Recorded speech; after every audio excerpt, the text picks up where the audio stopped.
edition of Everybody's Somebody. My name is Will Robertson, and I'll be your host. Today, I want to talk about addiction and the effects it has on family, friends, and also the kids. One of my favorite directors slash producers, Tyler Perry, some of y'all know him better as Medea. Well, he has a show called House of Pains, and that show dealt with addiction and the effects it has with the family. Today, as my guest, I have a young lady named Suzette Coles. How you doing, Suzette? And she actually lived through this, and let her tell her story. Well, thanks for having me, Will. Thanks for Hi, being here. my name is Suzette. You can call me Suzette. And my story is pretty much, it can be ordinary because I thought I was just ordinary when I met my husband. And, we decided to have a life together. And later on, finding out that he was a full-blown addict. And the reason I wanted to tell my story is that no one really sees the mother's side or the wife's side or the daughter's side when you sit and have to go through someone who's an addict. When you say addict, what kind of addict was he? Crack, cocaine, To drugs. drugs, Yeah. serious drugs. And so what happened is that, every night, whether he's coming home or not, you have to sit around and wait and look through the window, and it's 5 in the morning and he's still not there. So, you as a mother and a wife, you go through like, wow, this couldn't be the person that I married, could have? And this is not what I saw when we were dating, or did I see it? Oh, so you never had no idea about it before? Well, what happened is that you block it out and you go, nah, he gave me a good story, a good excuse. It couldn't be the drugs. It couldn't. Maybe a woman, yes, but drugs, no. Because I was someone who didn't grow up in that lifestyle. So I didn't know anything about what the side effects were, what the habits were, what the movement was like. So it was all a learning experience for me being, marrying young. So as time went on, everything, you always get uncovered. The secrets, the skeletons always come out. How long did it take before you started revealing yourself? I would say maybe about a year or two into the marriage. There was always small side effects before we got married, but then after I noticed that, okay, where's your paycheck? You worked for a whole week. And there would be a story of we didn't get paid this week, or they lost the checks in HR, and it would always be a story about why he was not bringing out home his paycheck.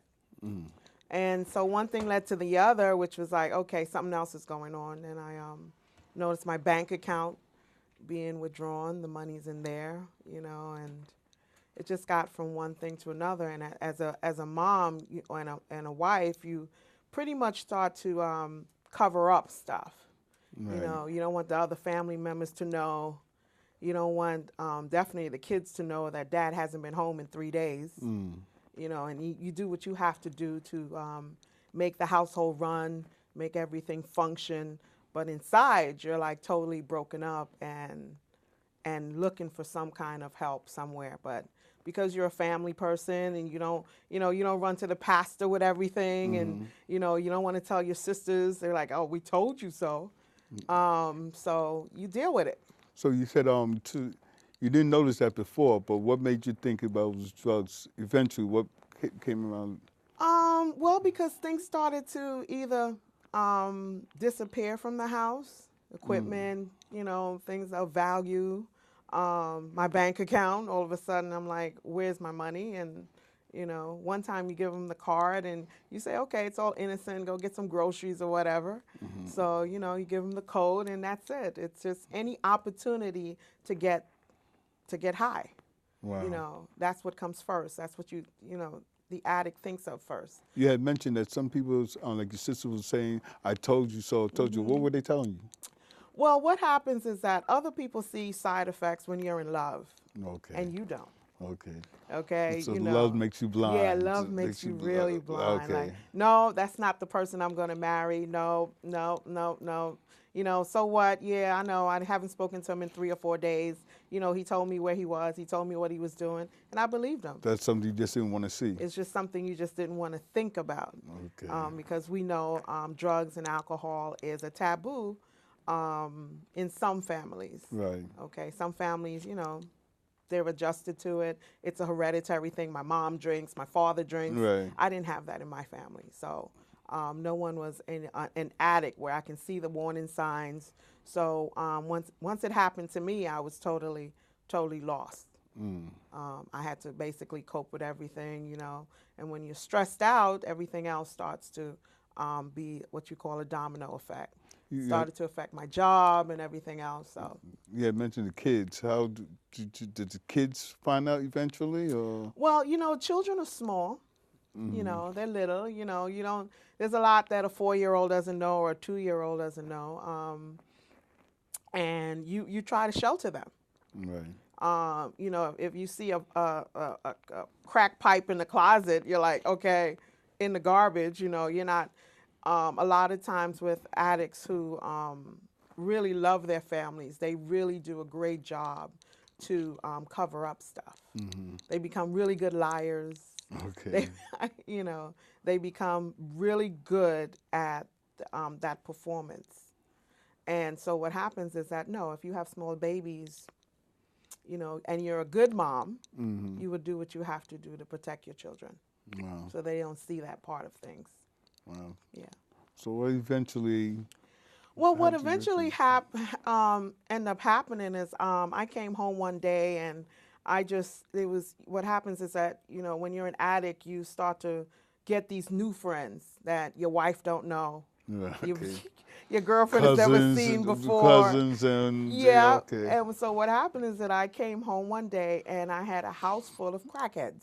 Oh, wow. Yeah. At your home? At my home, spread out in the living room, and I'm coming in from work, and I'm like, okay, who are these people? Did he ever bring it at home before?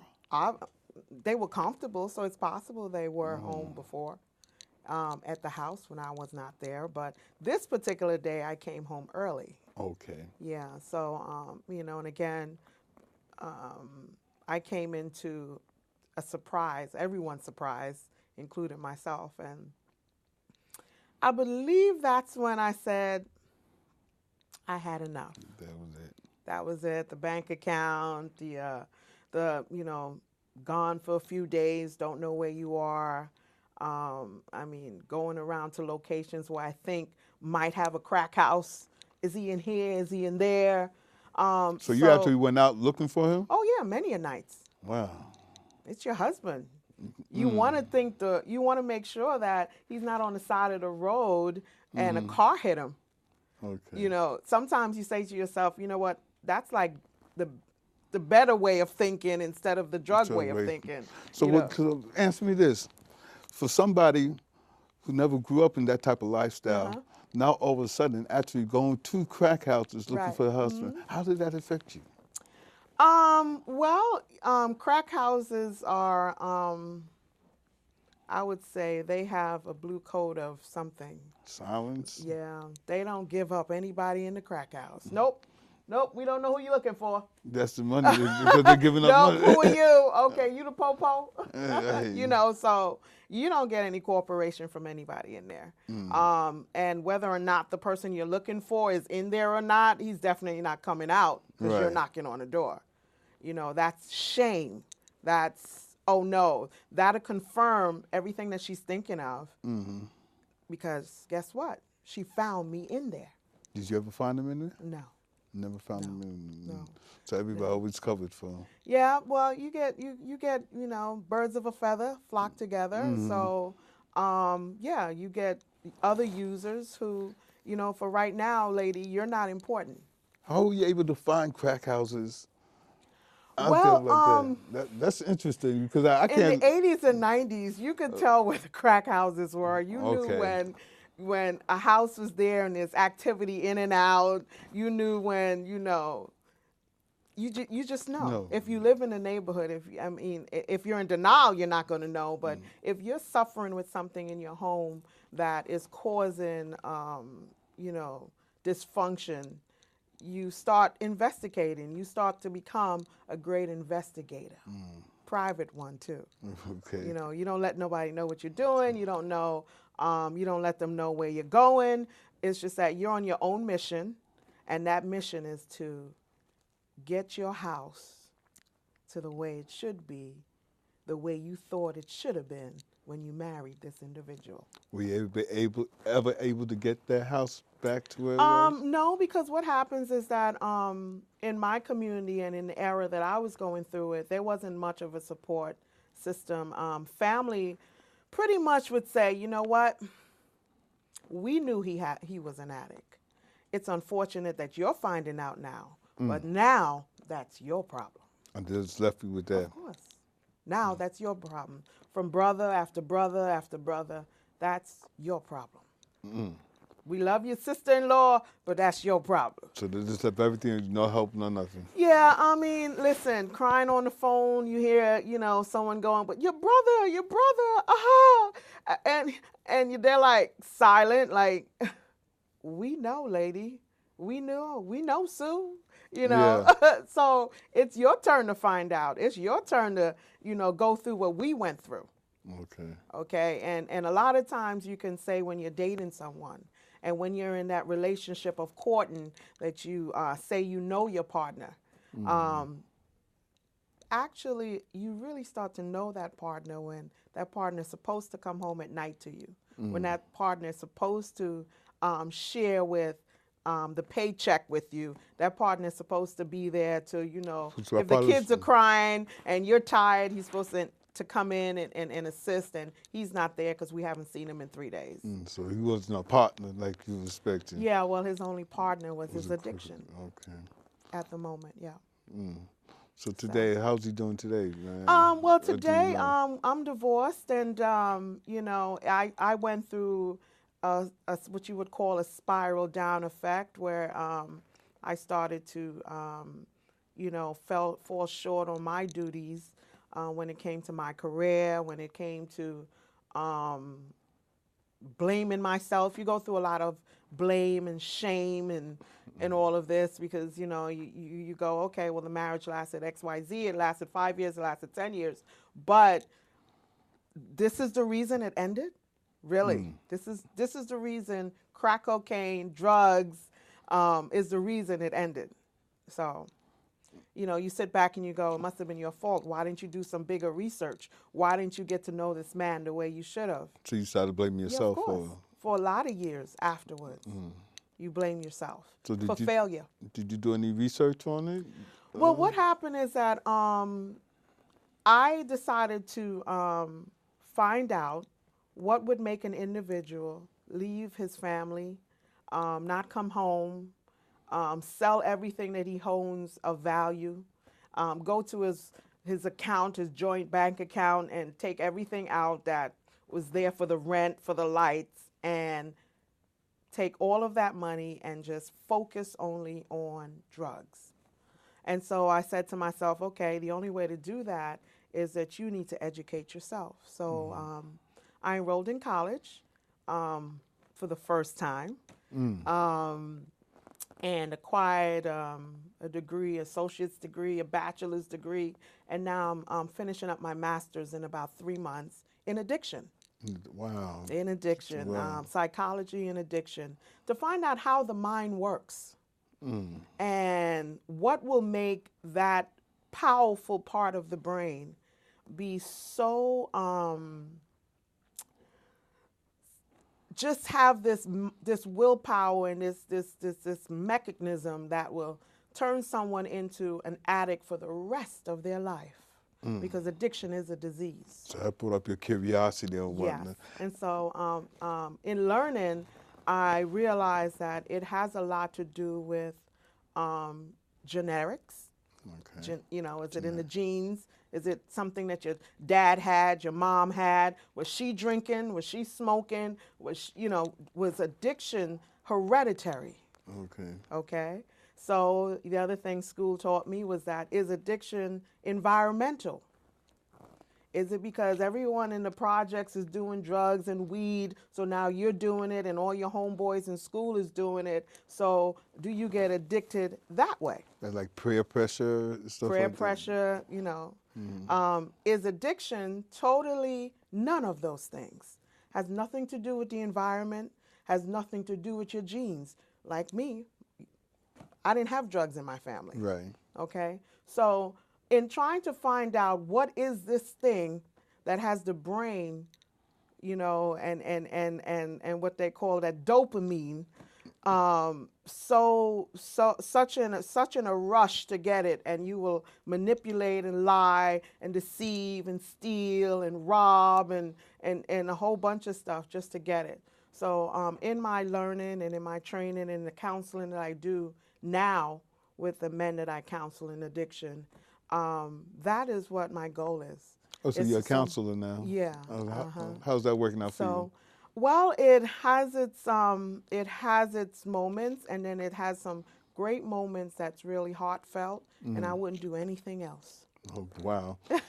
Well, I figured that being that you're counseling, some of the clients, do they bring back old memories? Do you feel, in other words, are you, let's say, more compassionate with them, or are you more Hard. hard with them? Yeah, which way do you flow? Because it seems like it could go either way, because addiction did mess up your marriage, it make you feel Right. one way, Right. but then Right. which way does it sway you? Well, the counseling I do is more of an educational, psycho kind of educational, where I bring to the front, to the gentleman that I counsel, the bad side of what addiction can do for you, how it can rip your body apart, your kidney, your liver, how it can make you get certain cancers, how that the chemicals that are in some of them, especially some of the new drugs like K2, that's not an incense that's sold at the local store. What is K2? I heard it's synthetic marijuana. Some people say synthetic marijuana. I also heard that is incense ashes from the incense. What exactly is K2? It's synthetic, means it's chemically made in a lab. Wow. There's nothing natural about it and has nothing to do with weed. Nothing to do with Weed it. is a natural plant. Right. Okay. Cannabis is natural. K2 is not. And the K2, they say you buy that over the counter. Yeah, pretty much. So they're looking to regulate it and things like that. So for right now, it is the cheap drug. And it's, my population that I serve, heroin was it back in the 80s. 90s was the crack, and now for 2015, it's K2. In these communities and other communities that I also am a part of, it's more of the heroin and opium that's taken a lot of those younger folks in the more suburban Yeah. areas. Yeah, I heard that. I heard that, especially like on Long Island, the rate of heroin users has gone up so much. Yes, it So has. much so that they're now to see. I remember back in the days when the crack was going, Nancy Reagan came to say no to drugs. Right. Now they're starting another campaign for the heroin use because, like you said, because it is in the suburbs. Right. Do you see a difference between people using in the suburbs and people using, let's just say, the hood? The difference when it comes to addiction is the same. Okay. When it comes to your social status and where you live and your economic part of it, like, okay, my mom and them have this house, we live pretty nice, we're out here in the suburbs, I need to get an expensive drug. Heroin is it. You know what? I'm in downtown Brooklyn. I'm in South Jamaica. Hey, whatever. I'm not trying to, segregate any kind of community, but you can get K2 for $1 a joint. $1. $1. $1. Wow. So when you look at those, those comparisons, although heroin is all over, it's a drug that's been universal for years. It is more affluent in the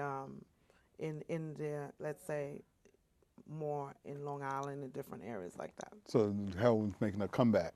Pretty much. I don't think Okay. it's a comeback. I just think it's back to being what you call full blown. Full blown. Yeah, as the fastest way to get the best high. Okay. What about the crack epidemic? It seems like it's disappearing. Is it true? It's dying? I mean, or? there's a lot of people that died from crack.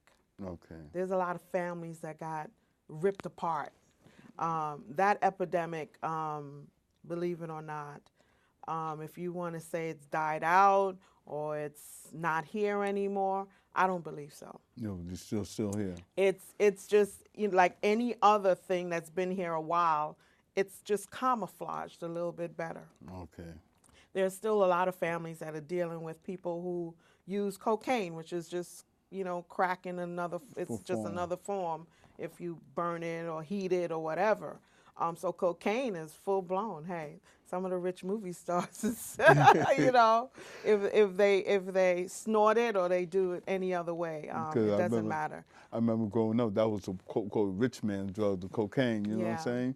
Right. And the weed. And talking about weed, now I remember like you just saying, cannabis is natural, but now they say they have dope in weed now. I know they say that people actually nod out from smoking weed. Now, I remember back in my days, people weren't nodding out over weed. Strictly just got the plant, right? Right, it was strictly the plant, Yeah. and you got the munchies. Well, drugs have evolved. Okay. Yeah. When drugs evolved, you can do a lot with it besides just burn it. You can put a lot of artificial, there's just so many ways drugs is now manufactured in labs. There's, it's manufactured in labs and it's sold on the market, but at no point was there anything naturally put in there that won't harm your body. So anything that's chemically manufactured will give you, a really great high. More so than anything that's being grown naturally. Okay. So and that's the goal of the industry, of the manufacturers, of the people that makes drugs online and mail it to you. Their goal is to get you so high so quick that you'll want it again and again, so that their pockets get fatter. Yeah, because somebody was telling me too about the crack cocaine. They said crack cocaine is the only drug that makes you want more. You know, saying more immediately. There's more. Well, there's more now on the market that does the same exact thing. Want more real quick. Yeah. Yeah. Okay. So I don't. Again, what I do is educate on it. I'm not, what's in them and how it's grown and how it's manufactured is not so much the point that I try to get across to the men that I counsel. I try to let them know that, listen, you need to get off of this stuff. Your family needs you. You have an uncle you haven't seen. You have a daughter that you haven't seen. A son that don't know where the heck you are after 20 years of not seeing them. So you need to get yourself together because, and retire from drugs. You go to your job and you do 20 years, you do 40 years, and they say, hey, you know what? You're retiring today. There's some people that really need to look at addiction the exact same way. Second problem is that you have to be ready for change. You got to want to change in order for it to work. Of course. Okay. So, I give a lot of tough love in what I do, and sometimes some people just need a shake. A shake. Just and if that shake comes from a stranger, because I'm a stranger to a lot of people that I meet, I don't know you. I just know addiction. You all have the same name. It's called addiction. Okay. And so that's my goal every day, to at least if one person hear my voice or 100 people hear my voice, I know if one person changed or moved, I've done a good thing. That's a beautiful thing.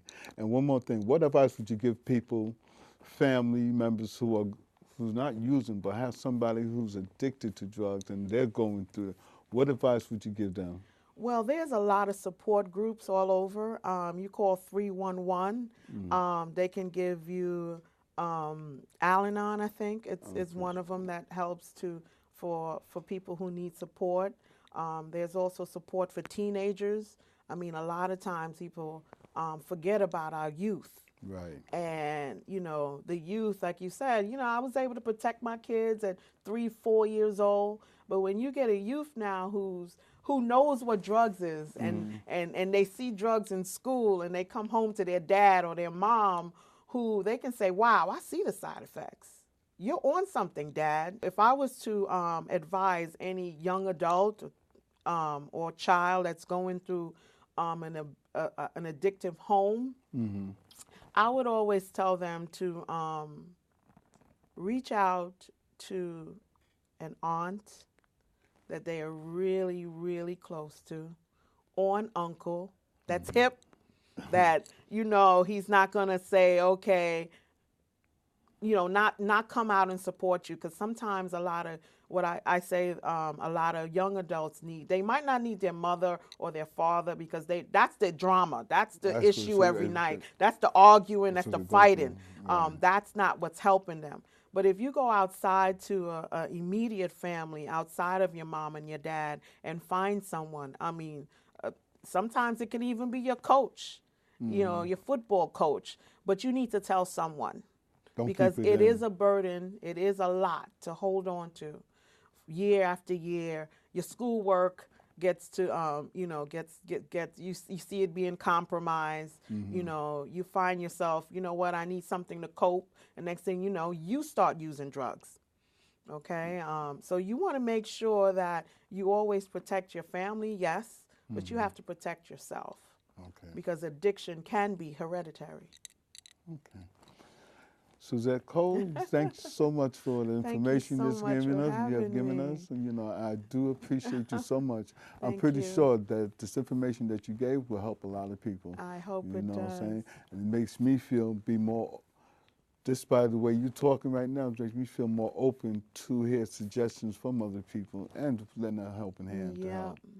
Okay. family is family. So, Awesome. we're here to protect our family members, but we also have to make sure we must always put ourselves first. Thank you, dear. You're welcome. Thank you for sharing. Thank you. Once again, this has been Everybody Somebody. My name is Will Robertson, and until next time, peace.